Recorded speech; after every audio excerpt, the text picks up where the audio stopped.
செய்திடல் வேண்டும் அம்மா.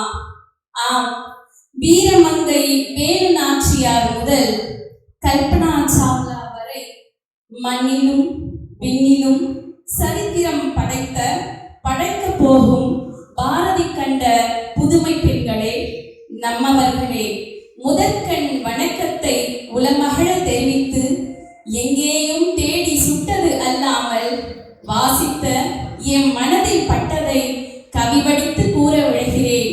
பெண்ணே, கவி படிக்க கம்பனும் போதாது, வள்ளுவரும் வார்த்தெடுக்க முடியா ஓவியமாக மிளிப்பவர்கள் நாம். சற்றே செவிமகிழ கேளுங்கள். உமன் என்பதிலேயே மேன் இருக்கிறார். ஷீ என்பதிலேயே ஈ என்ற ஆண் உதயமாகிறார். எம்மொழியானாலும் பெண்ணையே முன்மொழி என்று வார்த்தைகளிலும் வடித்துள்ளார்கள். பெண் என்பவள் இந்த மண்ணின் மகத்துவம், நாமே இப்பூ உலகின் தனித்துவம். பெண் என்பது ஒரு பெயர் அல்ல, அது ஒரு பிரபஞ்ச சக்தி, கேட்டதை வழங்கும் கற்பக விருட்சம். ஒரு பெண் உயர்ந்தால் ஒரு குடும்பம் உயர்கிறது.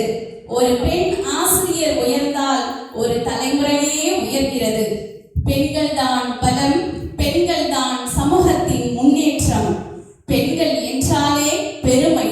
அந்த பெருமையை தாங்கி நிற்கும் என் அன்பு சக ஆசிரியர்களுக்கு இதயபூர்வமான மகளிர் தின நல்வாழ்த்துக்கள்.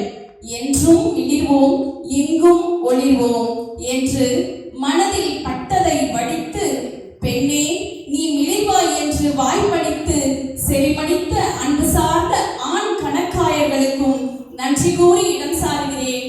நன்றி, வணக்கம்.